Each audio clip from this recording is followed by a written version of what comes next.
Hi brothers, இந்த video என்ன பார்க்க போகிறோம் அப்படின்னா IPL 2026 match number 39 Delhi Capitals versus Royal Challengers Bengaluru. So இப்போ ஆஃப் த வே ஐபிஎல் முடிஞ்சதுனால இதுக்கு 1 வீக் முன்னாடி தான் வந்துட்டு ஆர்சிபியோட ஹோம் கிரவுண்டில் டிசியும் ஆர்சிபியும் ப்ளே பண்ணாங்க. இப்போ டிசியோட ஹோம் கிரவுண்ட் டெல்லியில் வந்து மேட்ச் நடக்குது. போன மேட்ச்சில் வந்து டிசி இங்கே வந்து பெங்களூரில் ஜெயிச்சிட்டாங்க. ஸோ ஆர்சிபி அங்கே வின் பண்ணுறாங்களா என்னன்றதை நம்ம பார்த்துக்கலாம். வீடியோ ஃபுல்லாக பாருங்கள், உங்களுக்கு ரொம்ப யூஸ்ஃபுல்லாக இருக்கும். சேனல் மறக்காம சப்ஸ்கிரைப் பண்ணிக்கோங்க. பக்கத்தில் இருக்க பெல்லைக்கான கிளிக் பண்ணி ஆள் கொடுத்து வச்சுக்கோங்க. அப்போ தான் அடுத்தடுத்த வீடியோஸ் நான் டெய்லி வீடியோஸ் போட்டுட்டு தான் இருக்கேன் எல்லா மேட்ச்சுக்குமே. ஸோ அது வந்து உங்களுக்கு நோட்டிஃபிகேஷன் வரும், நீங்கள் ஈஸியாக பார்த்துக்க முடியும் மிஸ் பண்ணாமல். ஸோ நம்ம டெலிகிராம் சேனலே மறக்காமல் ஜாயின் பண்ணிக்கோங்க. டிஸ்கிரிப்ஷனில் லிங்க் இருக்குது, கிளிக் பண்ணி ஜாயின் பண்ணி வச்சுக்கோங்க. உங்களுக்கு யூஸ்ஃபுல்லான இன்ஃபர்மேஷன்ஸ் எல்லாமே நான் டெலிகிராமில் ஷேர் பண்ணிகிட்டே இருப்பேன். ஸோ வீடியோ லைக் பண்ணிட்டு பாருங்கள். பக்கத்தில் ஹைப்னு ஏதாச்சும் ஆப்ஷன் இருந்தால் ஹைப்பையும் கொடுத்துருங்க. அது நம்ம வீடியோக்கு ரொம்ப யூஸ்ஃபுல்லாக இருக்கும், மற்றவங்களுக்கு கொண்டு போய் சேர்க்கும். ஸோ கன்சிஸ்டண்ட்டாக ஒரு நாளும் தவறாமல் அட்லீஸ்ட் 2 மேட்ச் இருக்குது அப்படின்னா அட்லீஸ்ட் 2 மேட்ச்சுக்காச்சும் நான் இன்னும் வீடியோஸ் போட்டுகிட்டே இருக்கேன். ஸோ சப்போர்ட் பண்ணுங்கள். இப்போ நம்ம வீடியோக்குள்ளே போயிடலாம். வெல்கம் டு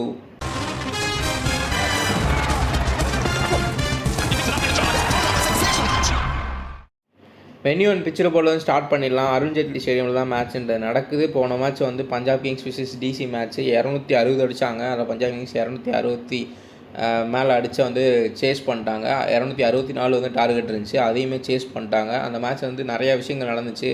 அந்த சாட்டர்டே ஃபுல்லாகவே உங்களுக்கு வந்து கேட்ச் ட்ராப்பாக தான் இருந்துட்டு. ஸோ வித்தியாசமான நாளாக இருந்துச்சு.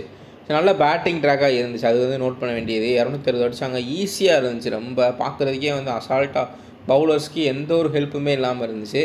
பட் இப்போதைக்கு இன்றைக்கி நடந்த மேட்ச்சில் நடந்துகிட்டு இருக்க சிஎஸ்கே மேட்ச்சில் வந்து பார்த்தீங்க அப்படின்னா ஃபஸ்ட் இன்னிங்ஸில் எல்லாருமே வந்தோடனே அவுட்டு, ரொம்ப ஸ்லோ இதாக இருந்துச்சு. பட் சேப்பாக்கை பொறுத்த வரைக்கும் ரிலேட் பண்ணி நல்ல ஒரு பேட்டிங் விக்கெட்டை தான் வச்சுருந்தாங்க. பட் ஸ்டார்டிங்கில் கொஞ்சம் ஸ்விங் தெரிஞ்சுது, அதுதான் மொரோவர்லி நல்ல ஃபாஸ்ட்டு பவுன்ஸு ஸ்விங்லாம் இருந்துச்சு, அதுதான் ஹெல்ப்பாக இருந்திருக்கும்.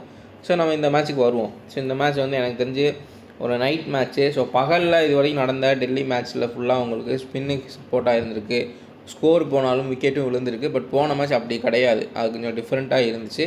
ஸோ பிச் ரிப்போர்ட் வந்து பார்க்கலாம், எந்த பிச் யூஸ் பண்ணுறாங்க, இதுக்கு முன்னாடி எந்த ஒரு மேட்ச் வந்து அந்த பிச்சில் நடந்துச்சு. ஸோ அதெல்லாம் வந்து நம்ம டெலிகிராமில் நான் அப்டேட் பண்ணிடுவேன். ஸோ மறக்காமல் ஜாயின் பண்ணி வச்சுக்கோங்க. இப்போதைக்கு நார்மலாக ஒரு சராசரியாக ஹிஸ்டாரிக்கலாக எப்படி இருக்குன்றதை பார்த்துக்கலாம். பேசஸ் 55% விக்கெட்ஸ் வாங்கியிருக்காங்க, 45% ஸ்பின்னர்ஸ் வாங்கியிருக்காங்க. ஸ்பின்னுக்கு ஹெல்ப் பண்ணுறது டெல்லியில் கண்டிப்பாக வந்து கிடைக்கும். ஸோ ஈக்குவலாக தான் இருக்குது. ஸ்பின்னர்ஸையும் நீங்கள் கன்சிடர் பண்ண வேண்டியது இருக்குது. ஸோ பேஸ் ஆஃப் டெலிவரிஸு கட்டர்ஸ்லாம் வந்து இங்கே யூஸ்ஃபுல்லாக இருக்கும் பேஸ் பவுலிங்க்கு. ஸோ ஃபஸ்ட் இன்னிங் ஸ்கோரை பொறுத்த வரைக்கும் 195 210 மேலே போகும். டியூன்றது பெரிய லெவல் கன்சிடர் பண்ண முடியாது, ஒரு மீடியமாக இருக்குன்னு வச்சுக்கலாம். பட் இது வந்து நைட் மேட்ச், பகல் மேட்ச்சில் டியூன்றது நம்ம எக்ஸ்பெக்ட் பண்ண முடியாது. பட் நைட் மேட்ச்சில் செகண்ட் இன்னிங்ஸ் வந்து ஒரு சாதகமாக இருக்கும். ஸோ ஒரு மீடியம்லேருந்து ஹை லெவலில் இருக்கும். ஸோ அது அன்றைக்கான சூழ்நிலையை பொறுத்து எப்படி நம்ம வெதர் எப்படி இருக்கோ அதுக்கேற்ற மாதிரி தான் வந்து கண்டிஷன்ஸ் எப்படி இருக்கோ அதுக்கேற்ற மாதிரி தான் வந்து டியூன்றது எக்ஸ்பெக்ட் பண்ண முடியும். ஸோ அதுக்கப்புறம் நம்மளுடைய ஐடியல் ஸ்ட்ராட்டஜி பார்த்திங்கன்னா இந்த கிரவுண்டில் சேசிங் தான் வந்து ஐடியல் ஸ்ட்ராட்டஜி. ஸோ சின்ன கிரவுண்டும் கூட அது பேட்டர்ஸ்க்குமே இன்னுமே ஒரு ஸ்ட்ரென்த்தாக இருக்கும். ஸோ நெக்ஸ்ட் நம்ம என்ன பார்க்குறோம் அப்படின்னா பிளேயிங் 11 பார்த்துருவோம். 10 நிமிஷாக்கா கேஎல் ராகுல், Sameer Rizvi, Nitish Rana, Stubbs, Axar Patel, David Miller, Kuldeep Yadav, Lungi Ngidi. ஒரு போன மேட்ச் வந்து பயங்கரமான இன்ஜுரி, ஆம்புலன்ஸ்லாம் வந்து எடுத்துகிட்டு போனாங்க. பட் அவருக்கு எந்த பிரச்சனையும் இல்லை, ஆல் குட்னு தான் வந்து சொல்லியிருக்காங்க. பட் அது ரொம்ப மைன்யூட் இன்ஜுரி, அந்த சடனாக அந்த இதில் வந்துட்டு அவருக்கு அப்படி இதாச்சா இல்லை பயங்கரமான இன்ஜுரியான்றது தெரில. மிச்சல் ஸ்டார்க்கு வந்து டெல்லியோட இணைஞ்சிட்டார், ஸ்குவாடில் சேர்ந்துட்டார். பட் May 1 மேட்ச் அன்றைக்கி தான் அவர் அவைலபிலிட்டின்னு சொல்லிட்டு இன்ஃபர்மேஷன் இருக்குது. மேபி லுங்கி இங்கிடி வந்து இந்த மேட்ச் ப்ளே பண்ண முடியாத ஒரு இன்ஜுரி அப்படி சொல்லிட்டாங்க அப்படின்னா ஸோ மிச்சல் ஸ்டார்க்கை இன்னும் கொஞ்சம் முன்னாடி இறக்கி விடுறதுக்கான வாய்ப்புகள் இருக்குது. ஏன்னா டெல்லி வந்து போன மேட்ச்மே தோத்துட்டாங்க. ஸோ அவங்களோட வின்னிங் ஸ்ட்ரைக் வர்றதுக்கு மேபி யூஸ் பண்ணலாம். மிச்சல் ஸ்டார்க்கை பற்றி பெருசாக நம்ம எதுவும் சொல்கிறதுக்கு இல்லை, ஏன்னா அவர் உள்ளே வந்தார், எல்லாருமே வந்து அவரை பிக் பண்ண தான் போகிறோம். ஸோ அதனால் வந்து நான் லுங்கிங்கிட்டே வச்சுருக்கேன். ஏன்னா வந்துட்டு உங்களுக்கு மிச்சல் ஸ்டார்க்குமே வந்து பார்த்திங்க அப்படின்னா அவர் May 1 தான் அவைலபிலிட்டின்ற மாதிரி சொல்லியிருக்காங்க. ஸோ பார்க்கலாம் என்ன யாரை உள்ளே இறக்கி விட்றாங்க அப்படின்னு சொல்லிட்டு. ஸோ முகேஷ் குமார், நட்ராஜன், விப்ராஜ் நிகம். ஸோ அதுக்கப்புறம் பார்த்தோம் அப்படின்னா உங்களுக்கு Jacob Bethell, Virat Kohli, Rajat Patidar, David Padikkal, Tim David, Jitesh Sharma, Krunal Pandya, Romario Shepherd, Bhuvneshwar Kumar, Hazlewood, Rasikh Salam Dar, Suyash Sharma. So இம்பேக்டில் தான் வந்து உங்களுக்கு சுயா சர்மா வருவார். ஸோ இதுதான் இம்பேக்ட் வந்து உங்களுக்கு விப்ராஜ் நிகமும் சுயா சர்மாவும். ஸோ இந்த பக்கம் டீம் ஃபார்ம் மவுண்டன்றதை பார்த்துடலாம். ஸோ இங்கே பொறுத்த வரைக்கும் டீம் ஃபார்ம் மவுண்டமில் இப்போதைக்கு டிசியை விட போன மேட்ச் ஆர்சிபி கேங்ஸ்டாக டிசி தான் வின் பண்ணியிருக்காங்க. பட் போன மேட்ச் பயங்கரமான ஒரு பேட்டிங்கு. ஸோ ரெண்டுமே வந்து எனக்கு தெரிஞ்சு நியூட்ரலாக தான் இருக்கும் மென்டாலஜி. ஸோ ரெண்டு பக்கமே நல்ல ஃபார்மில் இருக்காங்க, நல்ல பேட்டர்ஸுமே மேலே நல்ல ஃபார்மில் இருக்காங்க. உதாரணத்துக்கு ஒரு நிதிஷ் ராணா வந்து 2 மேட்ச் நல்லா பண்ணிகிட்ருக்காரு. இதுக்கு முன்னாடி ஃப்ளாப் ஆகிட்டு இருந்தார். அவர் பெஞ்ச் பண்ணாங்க, அதுக்கப்புறம் உள்ளே கொண்டு வந்தாங்க. நல்லா பேட்டிங் ஆடிட்டு இருக்காரு. அவர் டெல்லி பாயும் கூட. ஸோ லோக்கல் கிரவுண்டு அது ஒரு ப்ளஸ் பாயிண்டாக இருக்கும். இந்த பக்கம் பார்த்தோம் அப்படின்னா Virat Kohli orange cap player போர்டில் அவர் இருக்கார். அவருமே வந்து டெல்லி பாய். ஸோ அவருக்கு வந்து ஒரு பெரிய ஸ்டாட்ஸ்ன்றது இருக்குது. ப்ளஸ் இந்த பக்கம் கேஎல் ராகுல் நல்ல ஃபார்மில் இருக்கார். ஸோ ஏர்டெயிலாக பார்த்தோம் அப்படின்னா நிஷாங்கா, ஸோ இவங்கெல்லாம் வந்து ஸ்ட்ரகிள் பண்ணுறாங்க. மற்றபடி வந்து மிச்சம் இருக்கக்கூடிய பேட்டர்ஸ் அதேமாதிரி குறிப்பாக டேவிட் மில்லர், கிறிஸ்டியன் ஸ்டப்ஸ்லாம் வந்துட்டு டிசிக்கு பெரிய ஒரு ப்ளஸ் பாயிண்ட்டாக இருப்பாங்க. ஸோ இந்த பக்கம் பார்க்குறப்போ உங்களுக்கு டிம் டேவிட்டு, ஸோ இவங்களாம் வந்து இருக்காங்க. ஜேக்கப் பெத்தலை வந்து உள்ளே இறக்கியிருக்காங்க. ஸோ ஃபில் சால்ட் வந்து இன்ஜுரின்னு சொல்லியிருந்தாங்க. பட் இந்த மேட்ச் எப்படி அவ்வளோ சிவியர் இன்ஜுரியாக என்னன்றது தெரியல. பட் ஜேக்கப் பெத்தல் உள்ளே வந்தால் இந்த மேட்ச் கொஞ்சம் அவர்கிட்ட இருந்து பெர்ஃபார்மன்ஸ் எதிர்பார்க்க முடியும். ஸோ நெக்ஸ்ட்டு நம்ம என்ன பார்க்குறோம் அப்படின்னா பிளேயர் ஸ்டாட்ஸ்ன்றதை பார்த்துடலாம். ஸோ யாருக்கு வந்து ஸ்டாட்ஸு அதிகமாக இருக்குன்றதை பார்ப்போம். கேஎல் ராகுலுக்கு எக்கச்சக்கமாக இருக்குது, 41 ஆர்சிபிக்கு எகென்ஸ்டாக. அதுக்கப்புறம் டெல்லியில் வந்து 59 வச்சுருக்காரு. கிறிஸ்டியன் ஸ்டப்ஸுக்கு ஆர்சிபி எகென்ஸ்டாக 60 இருக்குது. அதுக்கப்புறம் வந்து டெல்லியில் வந்து 33 இருக்குது. ஏன்னா கிறிஸ்டியன் ஸ்டப்ஸ் இந்த மேட்ச் வந்து ஒரு முக்கியமான பிளேயராக இருக்கிறதுக்கு வாய்ப்பு இருக்கும். டேவிட் மில்லரும் கிறிஸ்டியன் ஸ்டப்ஸும். ஏன்னா உங்களுக்கு இந்த பக்கம் பவுலிங் போடுறது புவனேஸ்வர் குமாரும் ஹேசல்வுட்டும் போடுவாங்க. ஸோ போன மேட்ச்சே பெங்களூரில் 10 நிஷாங்கா, சமீர் ரிஸ்வி, ஸோ இவங்களாம் வந்து அடுத்தடுத்து வந்தோடனே 3 விக்கெட் வந்து எடுத்தார் ஏர்லியராகவே புவனேஸ்வர் குமார். ஸோ கேஎல் ராகுல் மட்டும் தான் கடைசி வரைக்கும் கொஞ்சம் கொண்டு போனார். அதுக்கப்புறம் ஸ்டப்ஸும் இவர் டேவிட் முல்லரும் வந்து மேட்ச்ன்றதை முடிச்சு வச்சாங்க. ஸோ இந்த மாதிரி வந்து எகெயின் போகிறதுக்கு வாய்ப்பு இருக்குது. அது காரணம் இந்த பக்கம் இருக்கக்கூடிய பவுலிங். ஸோ இவருக்கு ஸ்டாட்ஸ்ன்றது எக்கச்சக்கமாக இருக்குது. ஸோ ஸ்டப்ஸையும் டேவிட் முல்லரையும் இந்த மேட்ச் நல்லா வந்து கன்சிடர் பண்ணிக்கோங்க. சமீர் ரிஸ்விக்கு ஆர்சிபி எகென்ஸ்டாக ஆவரேஜ் இல்லை. நான் போன மேட்ச் வந்து ஃபஸ்ட் பாலோ செகண்ட் பால்லையோ வந்துட்டு புவனேஸ்வர் குமாருக்கு அவுட் ஆகிட்டார். ஸோ டெல்லியில் 42 ஆவரேஜ் வச்சுருக்காரு. Nitish Rana 30, 29, Axar Patel 1 wicket average, David Miller 34, 38, Kuldeep Yadav நல்ல ஒரு விக்கெட் ஆவரேஜ் இருக்குது. ரெண்டுலேயுமே பார்த்தீங்கன்னா ஹெட் டு ஹெட் அண்ட் வென்யூவில் சூப்பர் ஸ்டாட்ஸ் வச்சுருக்காரு. லுங்கிங்கிடிக்குமே அதே தான். மிச்சல் ஸ்டார்க்குமே வந்தால் எப்படினாலும் கம்பல்சரி நம்ம எடுக்க தான் போகிறோம். ஸோ அதனால் வந்து லுங்கிங்கிடியா ஆர் மிச்சல் ஸ்டார்க்கா இல்லை வேறு எதுவும் பிளேயர்ஸ் வந்து ட்ரை பண்ணுறாங்களா, ஐக்யூப் நபியே மறுபடியும் ப்ளே பண்ண வைக்கிறாங்களான்றது பார்த்து தெரிஞ்சுக்கலாம். ஸோ முகேஷ் குமார் 1.1, 1.0, அதுக்கப்புறம் பார்த்தீங்க அப்படின்னா 1.3, 1.1 வந்து நட்ராஜன், விப்ராஜ் நிகம் 1.2, 1.5 இவருக்குமே டெல்லியில். ஏன்னா போன வருஷத்துலேருந்து டெல்லியில் குறிப்பாக பர்ஃபார்மன்ஸ் பண்ணுறப்போ 1-2 விக்கெட்ஸ் வந்து விப்ராஜ் நிகம் எடுத்துகிட்டு தான் இருக்கார். ஸோ அதையுமே வந்து நோட் பண்ணிக்கோங்க. இங்கே ஜேக்கப் பெத்தல் பெரிய உள்ள ஸ்டாட்ஸ்ன்றது இல்லை. விராட் கோலிக்கு உங்களுக்கு டெல்லியில் 30, அதே மாதிரி டிசிக்கு எகென்ஸ்டாக 50 ஆவரேஜ் வச்சுருக்காரு. ரஜத் படிதாருக்கு டிசிக்கு எகென்ஸ்டாக ஆவரேஜ் கம்மியாகவும் வென்யூவில் நல்லா இருக்குது. குறிப்பாக இந்த வென்யூ அவருக்கு சூட்டபுளாக இருக்கும். ஏன்னா அவர் வந்து ஒரு ஸ்பின் ஹிட்டர் தான். ஸோ ஸ்பின் ஹிட்டர் ப்ளஸ் அவங்களுக்கு சின்ன கிரவுண்டு. ஸோ மற்றவங்க ஸ்ட்ரகிள் பண்ணார், இவர் அடிக்கிறதுக்கான வாய்ப்புகள் அதிகம். தேவ்தத் படிக்கல் 20, 42. தேவ்தத் படிக்கலை பொறுத்த வரைக்கும் உங்களுக்கு பெங்களூர் தான் அவருடைய ஹோம் கிரவுண்டு. ஸோ அதனால் அங்கே வந்து பர்ஃபார்மன்ஸும் சூப்பராக கொடுக்குறாரு. பட் மற்ற மேட்ச் எடுத்துக்கிட்டோம், வெளியே வர மேட்ச்சில் பார்த்தீங்கன்னா 1-2 மேட்ச்சில் வந்து இந்த வருஷம் வந்து ஆடிருக்காங்க. அதில் ஃப்ளாப்ன்றது ஆயிருக்கார். ஃப்ளாப் ரேட் மற்ற கிரவுண்டில் கொஞ்சம் அதிகமாக இருக்குது. உதாரணத்துக்கு ஒரு வைபவ் சூரியவன்சி பார்த்தீங்கன்னா ஒரு ஆர்ஆர் ஹோம் கிரவுண்டில் வந்துட்டு பயங்கரமாக பர்ஃபார்மன்ஸ் பண்ணார். போன மேட்ச்மே சூப்பர்பான ஒரு 100. அதே இது கொஞ்சம் வெளியில் வரப்போ அந்தளவுக்கு ஒரு பர்ஃபார்மன்ஸ் வந்து இருக்க மாட்டேங்குது. சம் மேட்சஸில் வந்து ஃப்ளாப்புன்றது ஆயிடுறாரு. ஸோ அதே மாதிரி தான் வந்து டேவிட் படிக்கலுக்கும் இருக்குது. ஸோ அதை கொஞ்சம் யோசிச்சுக்கோங்க. ஸோ டிம் டேவிட் 28, 35 இந்த கிரவுண்ட் அவருக்குமே சூட்டபுளாக இருக்கும். நல்ல ஒரு பேட்டிங் ட்ராக்காக இருந்துச்சுன்னா லாஸ்ட்டில் வந்து கம்மி பாலுக்கு அதிக ரன்கள் வெளியில் அடிக்க முடியும். சின்ன கிரவுண்டுக்கு கூட மிஸ் டைம் ஆனால் கூட வெளியில் போயிடும். ஜித்தேஷ் சர்மா இந்த சீசன் பெரிய உள்ள எந்த ஒரு இதுவும் கிடையாது. பேட்டிங் சான்ஸ் கிடச்சப்பையும் பெருசாக பர்ஃபார்மன்ஸ் பண்ணலை. குர்னல் பாண்டியா 18, 29 விக்கெட் ஆவரேஜ் பொறுத்த வரைக்கும் 1 விக்கெட் ஆவரேஜ் வச்சுருக்காரு.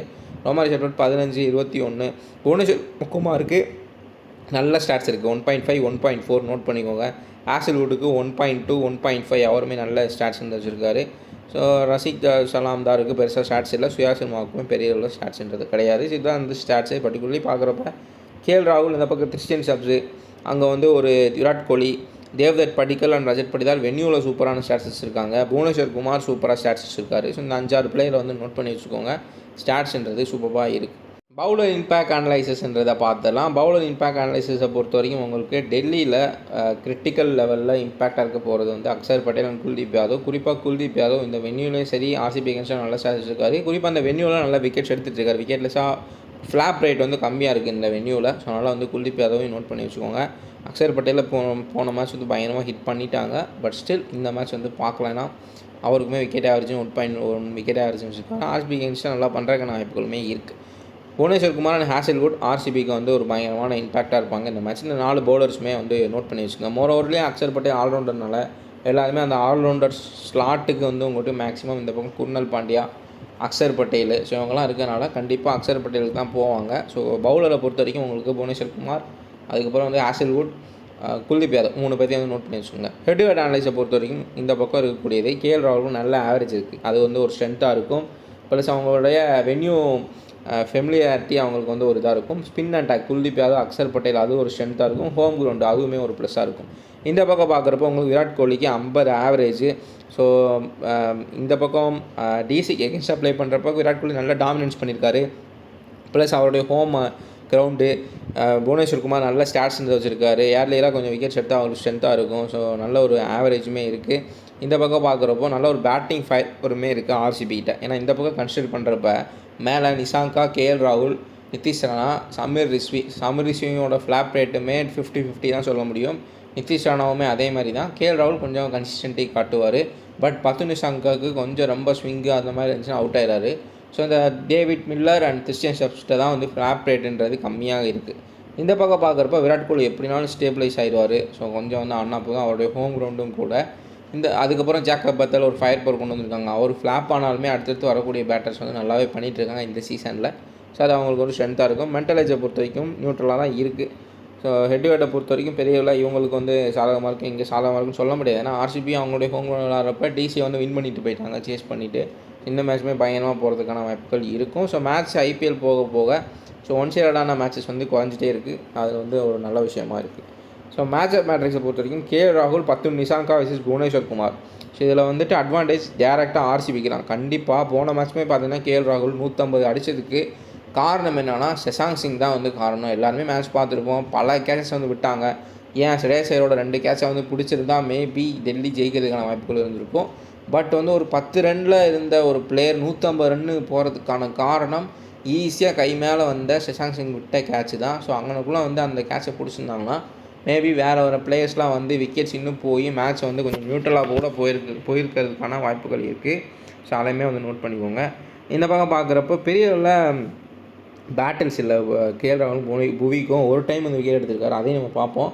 ஸோ கீழே பார்க்குறப்போ உங்களுக்கு Mukesh Kumar vs Tim David. இதில் நான் டிம் டேவிட்டுக்கு தான் நான் வந்து சொல்லுவேன். கண்டிப்பாக மிஸ் டைம் ஆனாலும் பால் வெளியில் போயிடும். இந்த மேட்ச் அப்பில் கண்டிப்பாக டிம் டேவிட்டுக்கு தான் என்னுடைய ஒரு இது. ஸோ அதனால் அவருக்கு தான் வந்து ப்ளஸ் பாயிண்ட்டுன்றது இருக்கும். ஸோ மேலே வந்து புவிக்கு கண்டிப்பாக இருக்கும். ஒன்று நிஷாங்கா இல்லை அடுத்தடுத்து வரக்கூடிய பேட்டர்ஸ் வந்து புவிக்கு அவுட் ஆகிறதுக்கான வாய்ப்புகள் இருக்கும். ஏன்னா ஃப்ளாட் ட்ராக்கில் கூட புவியினால் கொஞ்சம் டீவியேஷன் கொண்டு வர முடியும். அந்த மாதிரி ஒரு swing bowler. So key batters பார்த்துடலாம் இப்போது. ஸோ விராட் கோலி vs குல்தீப் யாதவ் விராட் கோலியை 2 டைம் வந்து டிஸ்மிஸ் பண்ணியிருக்காரு. ஸோ அதை வந்து நோட் பண்ணி வச்சுக்கோங்க. செகண்ட் பேட்டர் கேஎல் ராகுல் vs புவனேஸ்வர் குமார். கேஎல் ராகுல் ஒரு டைம் வந்து அவுட் எடுத்திருக்காரு. ஸோ இதில் வந்துட்டு உங்களுக்கு யார் வேணால் வின் பண்ணுறதுக்கான எப்படி இருக்கும். பெரிய ஃப்ளாப் ஆகிறதுக்கான ரேட்ஸ் வந்து கம்மி கேஎல் ராகுல் இந்த மேட்சை பொறுத்த வரைக்கும். போன மேட்ச் ஹர்ஷ்தீப் சிங்க்கு கேட்ச் விட்டாங்க. பட் இந்த மேட்ச் வந்து கொஞ்சம் அதையுமே கன்சிடர் பண்ணி ஆடுறதுக்கான வாய்ப்புகள் இருக்குது.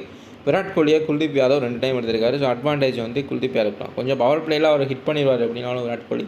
அதுக்கப்புறம் வந்து பிச்சு ஸ்லோ டவுன் ஆகி குல்தீப் யாதவ் பவர் பிளேக்கு அப்புறம் வரப்போ அவர் பெர்ஃபார்ம் பண்ணுறதுக்கான வாய்ப்புகள் இருக்குது. ஸோ பேட்டில் 3 பொறுத்த வரைக்கும் ரஜத் படிதார் vs அக்ஷர் பட்டேல். ரஜத் படிதாரா அக்ஷர் பட்டேல் 2 டைம் வந்து டிஸ்மிஸ் பண்ணியிருக்காரு. ஸோ டிசிக்கு எகென்ஸ்டாக ஆவரேஜ்மே ரஜத் படிதாருக்கு கம்மியாக இருக்குது, அதையுமே வந்து நோட் பண்ணிக்கணும். அதுக்கப்புறம் இங்கே கிறிஸ்டியன் ஷாப்ஸ் vs ஹேசல்வுட். இதுவுமே வந்து ஒரு பெரிய பேட்டலாக இருக்கும். ஏன்னா கிறிஸ்டியன் ஷாப்ஸோட ஃப்ளாப் ரேட் கம்மி, நல்லா வந்து எல்லா மேட்சும் பெர்ஃபார்ம் பண்ணக்கூடிய ஒரு பிளேயரு, நல்லா மேட்சுமே முடிச்சு விடக்கூடிய ஒரு பிளேயராக இருக்கார். அந்த இடத்துல ஹேசல்வுட் யூஸ் பண்ணுறதுக்கான வாய்ப்புகள் இருக்கும். ஏன்னா ஹேசல்வுட்டுக்கு 3 டைம் வந்து ரீசெண்டாக அவுட் ஆகிருக்காரு கிறிஸ்டியன் ஷாப்ஸு. ஸோ அதையுமே வந்து நோட் பண்ணிக்கோங்க. இங்கே Tim David vs Mukesh Kumar ஒரு டைம் அவுட் ஆகிருக்காரு டெத்தில். பட் இதில் வந்து டிம் டேவிட்டுக்கு தான் வந்து பாசிட்டிவ்னஸ் இருக்கும். இங்கே Jacob Bethell vs Lungi Ngidi. Maybe Lungi Ngidi வந்தால் ஆல்ரெடி மிச்சல் ஸ்டார்க் ப்ளே பண்ணால் அதுவுமே ஜேக்கப் பத்தலுக்கு பெரிய ஒரு இதாக இருக்கும். இல்லை ஐக்யூப் நபினா பெரிய இது கிடையாது. எனக்கு தெரிஞ்ச ஐக்யூப் நபிலாம் உள்ளே இறக்கி விட மாட்டாங்கன்னு நினைக்கிறேன்.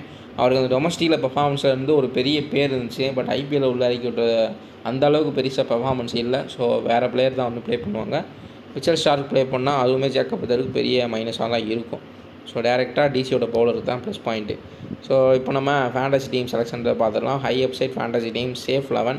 கேஎல் ராகுல், சித்தேஷ் சர்மாவுக்கு பதிலாக இங்கே வேறு பிளேயர் நம்ம கன்சிடர் பண்ணுறது பெட்ரு. ஏன்னா சித்தேஷ் சர்மா பெரிய ஒரு பெர்ஃபார்மன்ஸ் இல்லை. ஸோ விராட் கோலி, கிறிஸ்டியன் ஷாப்ஸு, சமீர் ரிஸ்வி, தேவ்தத் படிக்கல், அக்ஷர் பட்டேல், புவனேஸ்வர் குமார், குல்தீப் யாதவ், ஜாஸ் ஹேசல்வுட், லுங்கி இங்கிடி. ஸோ இதில் சில மாற்றங்கள் பண்ணால் இன்னுமே பெட்டராக மாறும். என்ன மாற்றங்கள் பண்ணலாம் அப்படின்னா, ஒரு ஜித்தேஷ் சர்மாவுக்கு பதிலாக ஒரு நிதிஷ் ராணாவை ட்ரை பண்ணலாம். நல்ல ஒரு ஃபார்மில் இருக்கார். ஸோ கம்மி பாலில் அதிகமான ரன்கள் அடிக்கிறப்போ ஈஸியாக வந்து ட்ரீம் டீமுக்குள்ளே வந்துட முடியும். ஸோ அதனால் வந்துட்டு உங்களுக்கு நிதிஷ் ராணா வந்து பெட்டரான சாய்ஸாக இருப்பார். ஸோ கிறிஸ்டியன் சப்ஸ் ஓகே தான். ஸோ இங்கே பார்க்குறப்போ இன்னொரு பிளேயரை நம்ம ட்ராப் பண்ணிட்டு ஒரு எடுக்கலாம் அப்படின்னு நினச்சிங்க அப்படின்னா, சமீர் ரிஸ்விக்கு பதிலாக ஒரு டேவிட் மில்லரை ட்ரை பண்ணலாம். ஏன்னா போன மேட்ச்சுமே புவனேஸ்வர் குமாருக்கு சமீர் ரிஸ்வி அவுட்டு. ஸோ டிசியோட டாப் ஆர்டர் கலந்துட்டாங்கன்னா மேபி வந்து அந்த டேவிட் மில்லரும் கிறிஸ்டியன் சப்ஸோட இன்னிங்ஸ் தான் லாங்காக போகிறதுக்கான வாய்ப்புகள் இருக்கும். அதனால் அந்த மாதிரி வந்து ட்ரை பண்ணலாம்.